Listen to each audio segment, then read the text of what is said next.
21번 마가복음 5장에서 혈루증 여인이 만진 것은 무엇입니까? 예수님이 누구신지와 연결해 보겠습니다. 혈루증 여인이 만진 것은 예수님의 옷입니다. 12의 혈루증 걸린 여인에게 예수님이 뭐라고 그랬죠? 딸아, 내 믿음이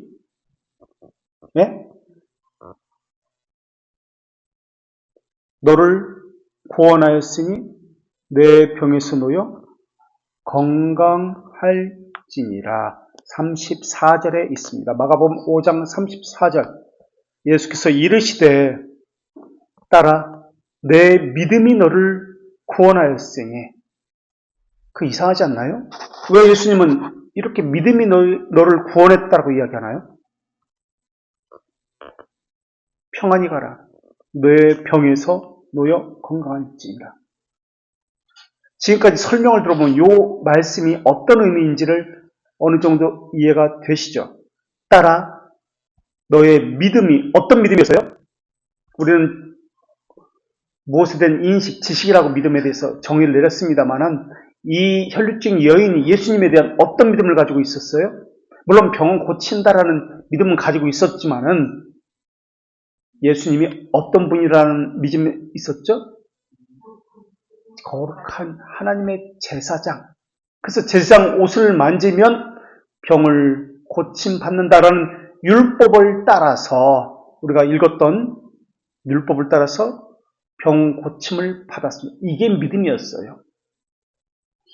그러니까 예수님이 어떤 분인지에 대해서 언약적인 그분이다라는 것을 알고 있었습니다.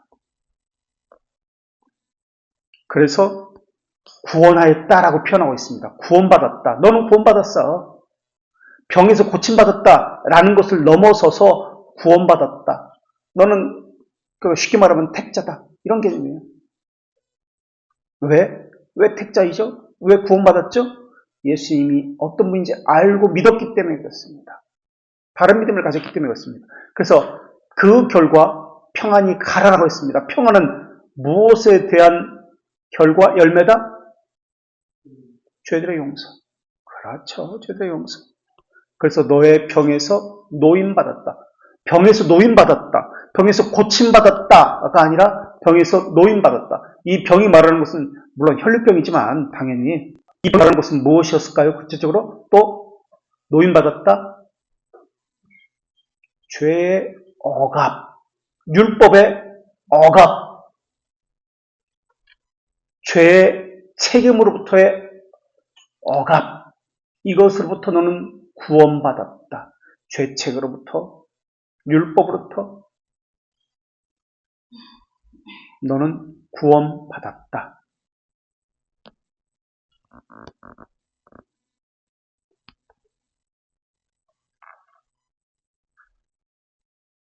그래서 평안이 없었습니다. 왜?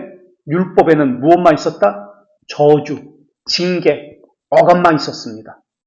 죽음만 있었습니다. 그런데 죽음으로부터, 죄의 싹신 사망으로부터 해방받은 거예요. 그러니까 종의 억압에서 자녀의 자유함을 얻게 된 겁니다. 우리도 말씀을 들을 때 그런 경우가 많이 있습니다. 나는 버림받았어. 나는 저주받았어. 고통스럽고 책망 때문에 힘든 경우가 많이 있습니다. 율법으로 인해서입니다. 종의 억압입니다. 여기서 넘어서서 자유함을 느낄 수 있어야 되는 그 단계까지 가야 됩니다. 그러니까 예수 그리스도를 만나야 됩니다. 율법에 머무는 것이 아니라 율법이 말하고자 하는 것은 세 번째 그 언약인 예수 그리스도에 대해까지 나아가야 합니다. 그것을 통해서 자녀의 자유함을 얻게 됩니다. 자녀의 자유함을 얻게 되었다라는 것이 이 혈루증 여인에게서 보여지는 것입니다. 평안히 말하고자 하는 것은 율법은 아까도 말씀드렸지만 용서가 있습니까? 없습니까? 율법은 용서가 없어요. 정죄만 있습니다. 그래서 억압, 고통, 두려움만 있습니다. 그러나 복음은 용서가 있습니다. 용서함을 받습니다. 물론 회개를 통해서 용서함을 받습니다. 용서함 받던 것을 회개를 통해서 확인하게 되니까. 율법은 용서하지 않습니다. 그러나 복음은 죄들의 용서함을 줍니다. 그리고 죄들의 용서함을 받았다는 것을 회개를 통해서 확인하게 됩니다. 왕의 사역은 용서함이 있습니까? 왕의 사역은 죄들을 용서하지 않습니다. 왕으로서 죄를 내어 쫓고 섬김을 받는 사역을 했습니다.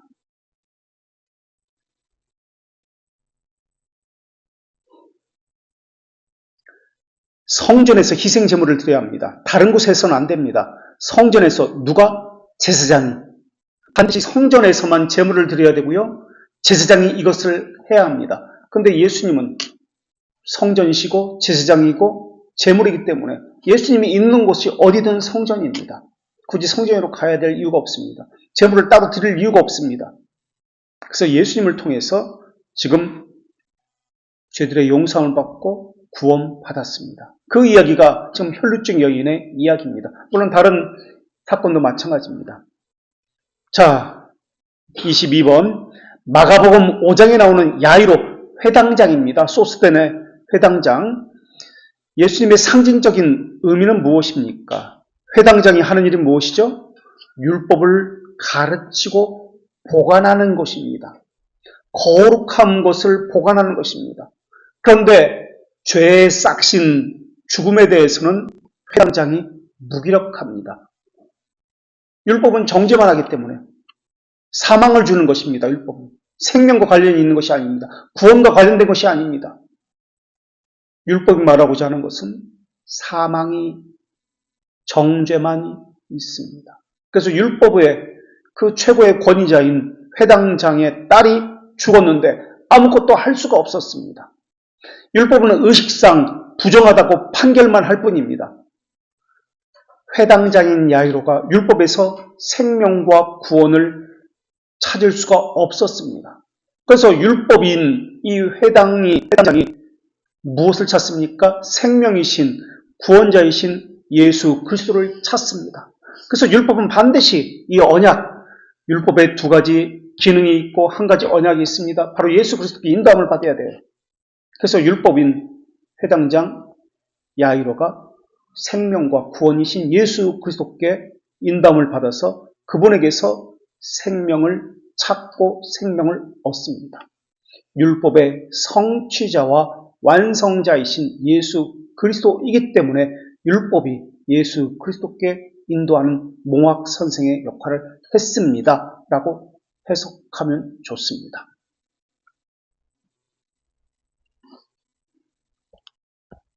그게 마가복음 5장 야이로 회장단과 예수님의 상징적인 의미입니다.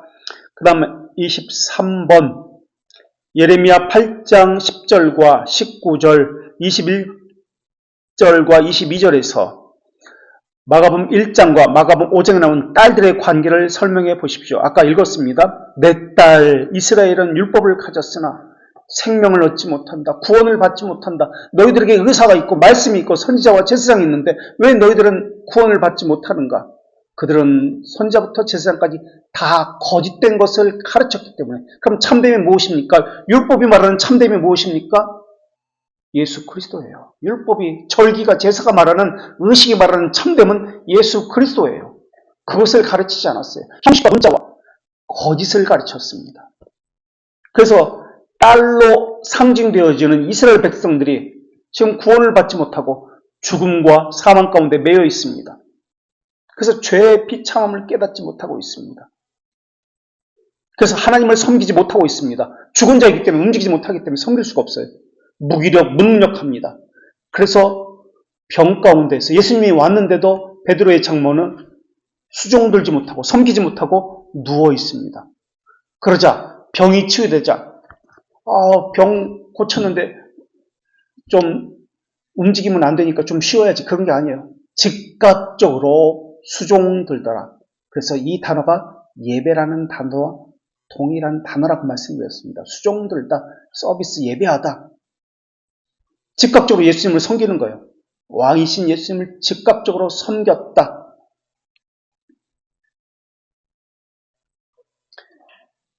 길르앗은 병을 치료하는 유양도 있고 의사도 있는데 딸이 치료를 받지 못했다. 이 말은 제사장도 있고 너희들에겐 선지자도 있고 율법도 있는데 왜 치료를 받지 못하는가? 그것은 거짓된 것이었다. 그 안에 참된 것을 너희들은 발견하지 못했다. 지금 그 이야기입니다. 율법을 맡은 아론 계열의 제사장이 있는데 내 딸을 치료하지 못했다. 자, 24번 예수님의 치유 논쟁 사역에서 순종과 불순종을 설명해 보십시오. 1장에서는 치유 사역을 통해서 즉각적인 순종이 있었습니다. 즉각적인 순종을 다른 말로 우리가 어떤 단어로 표현했었죠? 기름이 주유소에서 채워지는 것, 기름이 빈 차에 탱크가 채워지는 것, 이건 성령 충만이라는 개념이 아니라고 했습니다. 성령 충만이라는 개념은 순종이라는 개념이라고 했습니다. 순종의 충만, 순종의 가득함, 순종의 기뻐함, 이런 것이 성령 충만이라고 했습니다. 마가복음 1장에서는 성령 충만으로 즉각적인 수종됨이 나타납니다. 즉각적인 순종들이 기쁨으로 자원해서 순종이 나타납니다. 그러나 마가복음 2장에서는 즉각적인 치유가 있었지만 순종이 아니라 대립과 불순종하는 권위자들, 서기관들, 바리새인들과 논쟁이 나옵니다. 그러면서 죄들의 용서에 대한 권한이 왜 당신에게 있습니까? 당신은 하나님입니까? 왜 신성모독을 합니까? 라는 무지함이 나타나기 시작합니다. 왜 베드로 장모는 누워 있습니까? 전적 무능력 때문에. 못 움직이는 거예요. 절대 못 움직여요. 순종하지 않습니다. 열병 가운데 있기 때문에 그래요. 전적 부패, 전적 무능력 때문에 누워 있습니다. 못 움직입니다. 예수님이 오셨는데도 누워 있어요. 율법이, 말씀이 선포되어져 있는데도 누워 있어요. 예수님이 오셔서 그러한 죽음을 치유하시고 즉각적으로 일어나서 에게르데, 이 말은 일어나서 나를 수종했다. 수종했다는 것은 마가복음 2장 10절과 11절에서 한번 봅시다. 2장 10절과 11절 계속해서 베드로 장모가 수종들더라 라는 말씀이 나왔고요. 중풍병자를 고치시는 장면이 나옵니다. 2장 10절에 그러나 인자가, 아까 인자 말 설명했습니다. 그러나 인자가 땅에서 죄를 사하는 권세가 있는 줄을 너희로 알게 하려 하노라 하시고 중풍병자에게 말씀하시되 내가 네게 이르노니 일어나 그 누워있던 상을 가지고 집으로 가라 하시니 스스로 일어나서 걸어가라 말씀하셔요. 그랬더니 일어나서 가지고 갑니다. 상을 들고서. 이것은 무엇이에요? 그전에는 못했습니다. 무능력했습니다. 무기력했습니다. 누워있어서 순종하지 않았습니다. 할 수 있는 능력 자체가 없었습니다. 그런데 고침을 받자 이제 일어나서 순종합니다. 다 동일해요. 지금 베드로 장모도 즉시 일어나서 순종합니다. 의지가 변한 거예요. 그전에는 무기력했습니다. 그리고 지금 중풍병자도 의지가 변해서 지금 순종을 합니다. 그리고 야이로의 딸도 마찬가지예요. 일어나라니까 그전엔 죽어서 아무것도 말도 못하고 의지가 없었던 그런 사람이 일어납니다. 예수님에게서. 의지가 변해서 순종하기 시작하는 거예요. 에게르데, 일어날 수 없는, 움직이지 않는, 불순종하는 능력만이 있는 그들에게 예수님이 순종할 수 있는 능력을 주셔서 순종합니다. 의지가 변했습니다. 무기력했던 그들이 기뻐 자원하며 움직여 의지가 변합니다. 자, 순종과 불순종에 대해서 이렇게 말씀드렸고요. 인자 25번, 인자가 의미하는 바가 무엇입니까? 다니엘 7장 13절과 14절에 사용한 신적 언어입니다. 한번 찾아볼까요? 아까도 설명했지만 다니엘 에겔단 7장 13절과 14절에 옛적부터 오신 이 인자에 대해서 설명합니다. 신적 언어입니다. 신적인 것을 표현하는 다니엘 7장 13절과 14절. 내가 또 밤 환상 중에 보니 인자 같은 이가, 인자 같은 이, 인자라는 단어가 마가복음에서 나왔고 다니엘 여기서 나온 겁니다. 인자, 하늘 구름을 타고 와서 옛적부터 항상 계신 이에게 나와 그 앞에 인도되매 그에게 권세와 영광과 나라와, 지금 주기도문 그 마지막 그것도 이거죠. 권세, 영광, 나라를 주고 모든 백성과 나라들과 다른 언어를 말하는 모든 자들이 그를 섬기게 하였으니. 이야, 베드로 장로가 그를 섬겼다. 수종들더라. 동일한 단어. 그의 권세는 소멸되지 아니하는 영원한 권세요. 그의 나라는 영원히 멸망하지 아니할 것이라. 그렇게 지금 이야기하고 있습니다. 그래서 이 다니엘 7장 이 본문과 시편 110편이 함께 연결되어서, 시편 110편은 왕을 이야기합니다. 다스리는 왕. 모든 원수를 발밑에 두고 발등상에 두고 다스리는 왕의 상징을 이야기합니다. 그리고 이 신적 언어, 영원부터 애적부터 계신, 항상 계시니, 이 여호와라는 단어잖아요. 항상 계시다. 과거에도 계셨고 현재도 그렇고 미래도 계신, 항상이라는 개념, 현재라는 개념이잖아요. 여호와라는 개념, 인자라는 것이 여호와, 바로 예수 그리스도를 이야기하는데 그분에 대해서 결합해가지고 마가복음에서 이야기하고 있는 거예요. 그래서 이것이 구체적으로 마가복음 16장 62절에서 메시아의 본질에 대해서 설명합니다. 한번 볼까요? 14장 마가복음 62절.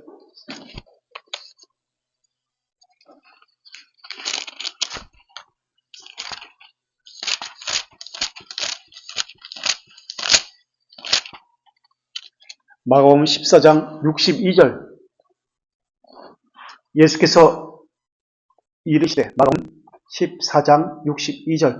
메시아가 어떤 분인지, 메시아의 본질에 대해서 여기서 설명합니다. 그러니까 시편 110편과 지금 다니엘 7장에 이것을 합쳐서 이렇게 이야기합니다. 예수께서 이르시되, 내가 그니라. 인자가 다니엘 7장 13절 14절, 권능자의 우편에 앉는 것과 시편 110편 하늘 구름을 타고 다니엘 7장 13절 14절 오는 것을 너희가 보리라. 다니엘의 이미지와 시편 110편의 이미지를 가지고 와서 이게 바로 인자다, 왕적 제사장이다라는 것을 여기서 마가복음 14장 62절에서 지금 설명하고 있습니다.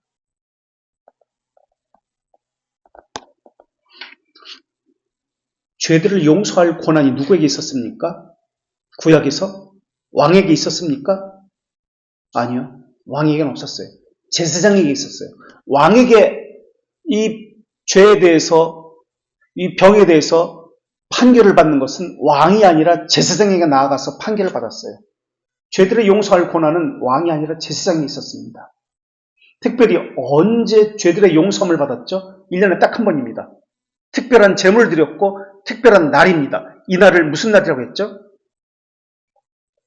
대제사장이 아주 특별하게 1년에 한 번 이 날 들어갑니다. 이 날을 속죄제를 드립니다. 제사를 통해서 일을 합니다. 무슨 날이에요? 레위기 16장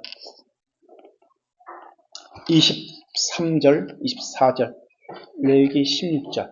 이 날만 죄들의 용서를 받습니다. 다른 날은 안 돼요. 이 날만 특별히. 레위기 16장 24절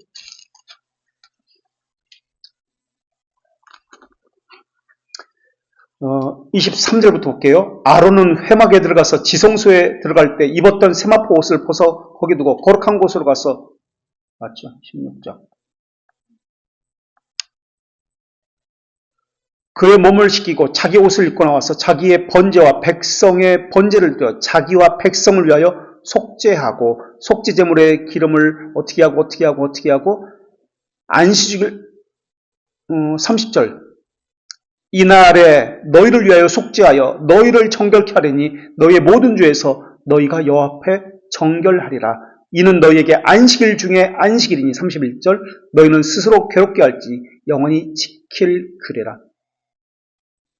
33절 지성소를 위해서 속죄하며 회막과 제단을 속죄하고 또 제사장들과 백성의 회중을 위해서 속죄할지니 34절 이는 너희가 지킬 영원한 규례니라. 이스라엘 자손의 모든 죄를 위하여 1년에 한 번 속죄할 것이요 아론이 여호와께서 모세에게 명령한 대로 행하더라. 이 날을 속죄일이라고 합니다. 대속죄. 1년에 한 번만 죄들의 용서함을 받을 수 있어요. 이 날 대속죄일. 그러니까 이날만 죄들의 용서함을 할 수 있는 겁니다.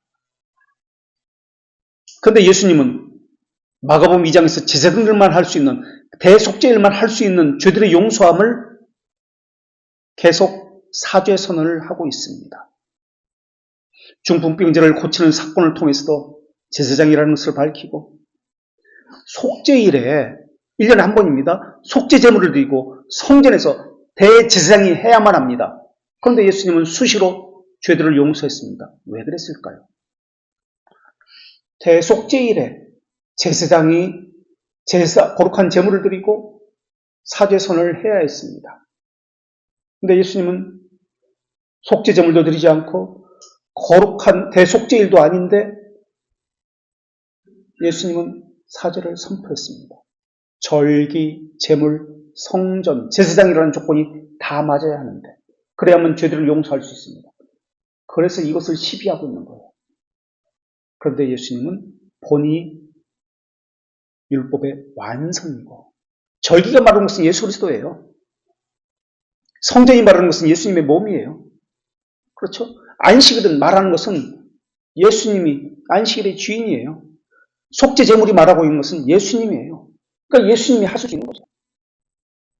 그래서 그런 것과는 전혀 상관없이 절기하고 상관없이 제물과 상관없이 성전과 제사장이라는 이것과 상관없이 예수님은 조건이 예수님에게 다 맞아 떨어지기 때문에 속죄 사역을 하면서 사죄의 선포를 하신 겁니다.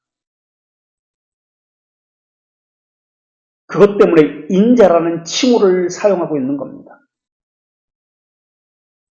그래서 다니엘 7장에서 말하는 이 인자라는 직분에는 대제사장적 직분이라는 개념이 들어있습니다. 죄들의 용서를 받을 수 있는 속죄 제물이라는 개념, 안식일의 주인이라는 개념, 절기, 제물, 제사장, 성전 조건들이 다 맞아 떨어집니다. 그러면서 또 중풍병자를 고친 후에 마가복음 2장 하반부에서 어떤 사건이 벌어집니다. 어떤 사건을 가지고 이야기합니다만 이건 다음 주에 다음번에 다음 주 말고 그 다음번에 이거 2장부터 하반부에 하기로 했죠. 어쨌든 다윗이 지성소에 들어가서 아무나 먹을 수 없는 제사장만 먹는 진선병을 먹었던 것을 가지고 이야기합니다. 자, 예수님은 이 세 가지 직분을 통해서 삼중직을 통해서 구원 사역을 하셨습니다. 자비 언약을 제시한 것은 구원 사역 가운데에서 삼중직 가운데 누구의 사역이죠? 자비 언약을 제시한 것. 언약을 제시한 것. 자비에 대한 언약을 제시한 것은 누구의 사역이에요? 삼중직 가운데? 네? 선지자의 사역. 언약을 선포하고 제시하는 것은 자비 언약을 제시한 것은 선지자의 사역입니다. 그 선포의 사역을 통해서 죄들의 용서를 통한 죄들의 용서와 혜택을 주신 것은 누구의 사역이에요? 죄들의 용서에 대한 혜택. 누구의 사역? 죄들의 용서, 판결하는 것, 정결과 부정을 판단하는 누구의 사역? 제사장의 사역. 그 혜택을 주는 것은 제사장의 사역. 그리고 교회와 주의 백성들을 통치하고 유기된 자들을 심판하시는 사역은 왕의 사역, 왕적 사역이에요. 예수님이 그것을 행하신 거예요. 그래서 벨지카 신앙고백서 22장에서는 우리가 믿는 것은 이라고 하면서 예수 그리스도가 멜기세덱의 반열을 따라 영원한 대제사장을 맹세로 임명되었다라고 고백을 합니다. 자, 26번. 이렇게 되면 더 일찍 끝나는데. 좀 천천히 가야 되겠다. 26번. 죄들의 용서는 누구의 사역입니까? 예수님은 왜 사제 사역을 하셨습니까? 죄들의 용서는 우선 누구의 사역이라고요? 즉 제사장의 사역. 마가복음 2장 5절. 예수께서 그들의 믿음을 보시고 중풍병자에 이르되 작은 자야 내 죄사함을 받았느니라 하시니, 그러나 인자가 땅에서 죄를 사하는 권세가 있는 줄을 너희로 알게 하려 하노라 하시고 중풍병자에게 말씀하시되, 레위기 16장 24절에서는 지금 아론의 제사장 이야기를 했습니다. 속죄하고, 마가복음 1장 22절에는 무사람이 그의 교훈을 하니 이는 그가 가르치는 것이 권위 있는 자와 같고 서기관과 같지 아니합니다. 권위 있는 자와 같고, 여기서 권위 있는 자라고 말할 때 이것은 어떤 직분을 염두에 두고 있는 것인가요? 서기관과 같지 않다. 서기관은 성경을 필사하고 보관하고 하는 사람들, 문자적인 사람들, 권위 있는 자가 말하고자 하는 것은 권위가 있다. 죄에 대해서 정하고 판결하고 부정하다, 정하다 하는 제사장 사역을 이야기합니다. 왜냐하면 제사장의 사역이 속죄이기 때문에 그랬어요. 죄들이 용서이기 때문에 권위 있다.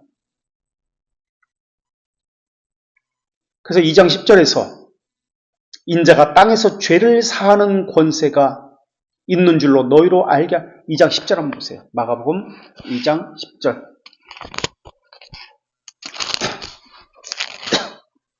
이게 누구의 사역인지 보십시오. 2장 10절. 예수님은 제사장이다. 내가 제사장이다. 말은 하지 않아요.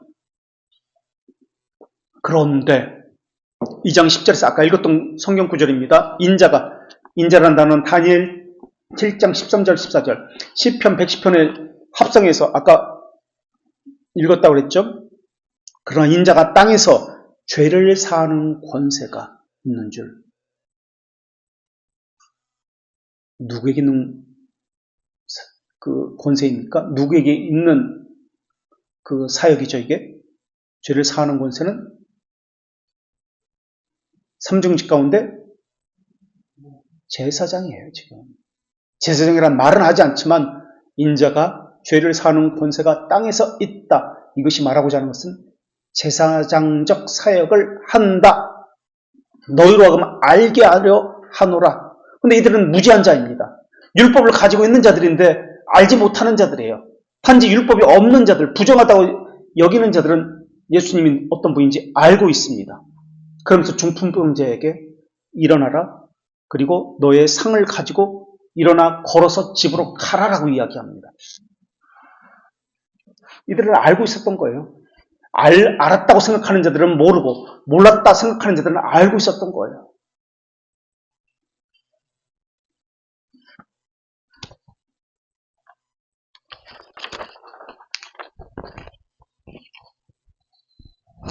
그래서 레위기 13장 6절에서도 그렇지만은 어떤 사물을 정결하게 하는 것, 부정하다 선언하는 것, 이것은 제사장의 책임입니다.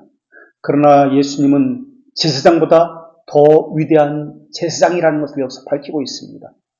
그리고 실제로 깨끗하다 선언만 하는 것이 아니라, 제사장은 선언만 했는데 실제로 깨끗하게 하시는 분이었습니다. 그리고 죽은 자 야이로의 딸과 접촉했습니다. 또 죽은 나사로와도 접촉했습니다. 그런데 부정해지는 것이 아닙니다. 예수님은 이들을 살리셨습니다. 왜 그렇죠? 우리가 타락 이후에 저주를 받은 것이 어디였죠? 땅도 곡물도 열매도 다 저주를 받았습니다. 사람도 저주를 받았지만, 그렇죠? 그래서 저주를 받았다는 뜻으로 땅과 접촉하지 말라고 했습니다. 땅과 접촉하는 것은 다 부정한 동물이다 그랬습니다. 그래서 부정하지 않은 동물은 뭐가 있다? 발에? 물론 되새김이고 뭐 이런 것이 있지만은 발에 뭐가 있어야 된다? 굽이 갈라지고 뭐가 있어야 된다? 땅과 직접 접촉하지 않도록 발톱이 있어요. 말, 발굽 같은 거. 그럼 부정하지 않은 동물이에요. 그런데 몸으로 땅과 기어다니는 거, 맨발로 이렇게 다니는 거, 이건 부정한 동물이야. 먹어서는 안 돼. 말발굽이 있는 것이 정한 동물이에요. 땅과 직접 접촉되지 않았기 때문에. 근데 모세가 하나님을 만났을 때 출애굽기 2장에서 어떻게 됐죠? 신을 벗어라. 신어야만 됩니다. 부정한 땅과 접촉하지 않으려면. 근데 신을 벗어라. 그 말은 발로 부정한 땅과 접촉하라라는 이야기입니다. 만져라라는 이야기예요. 근데 왜 하나님께서 만져라, 접촉하라라고 했을까요? 그 이야기가 뭐예요? 그 이유가 거룩한 땅이니라고 했습니다. 왜 거룩한 땅이 된 거죠? 그것은 하나님의 임재가 있기 때문에 거룩한 땅이 된 거예요. 그래서 더 이상 부정이었기 때문에 접촉할 수가 있는 거예요. 다시 말하면 예수님이 이 땅에 오셨기 때문에 예수님이 계신 곳은 어떻게 돼? 부정이 아니라 거룩한 땅이 된 거예요. 그래서 예수님과 접촉하는 것, 예수님이 있는 곳이 거룩한 곳이 된 거예요. 그곳이 성전이에요. 하나님의 임재가 있는 곳이에요.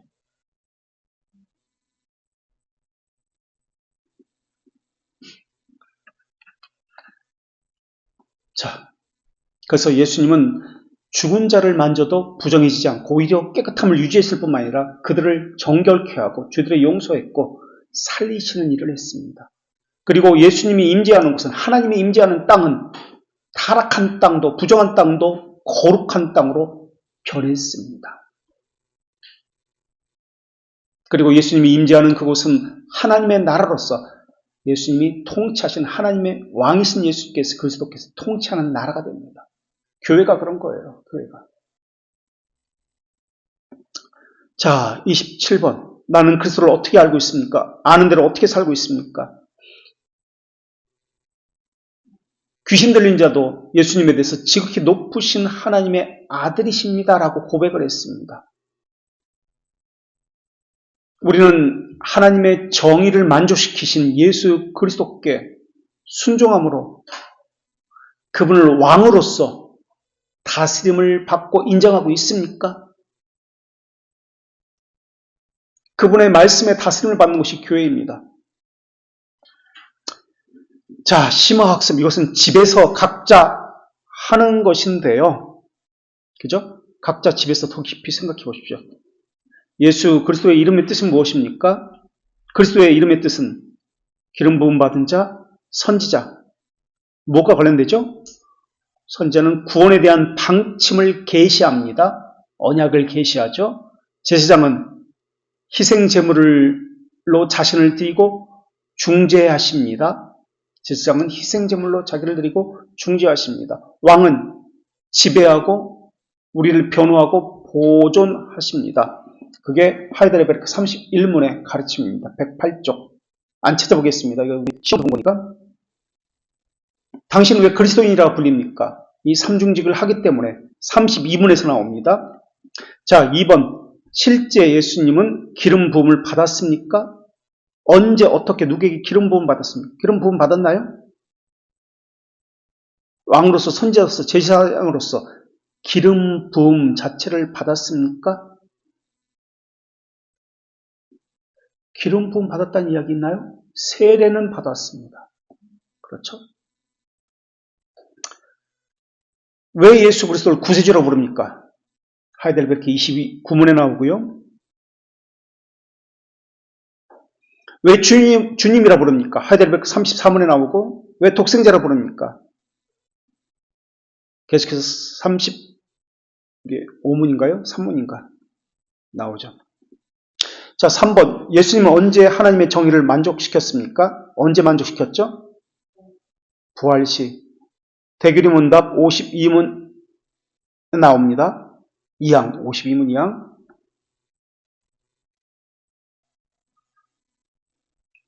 마가복음에 나타난 예수님의 치유 사역과 제사장의 사역을 비교해 보십시오. 제사장은 치유할 수 있습니까?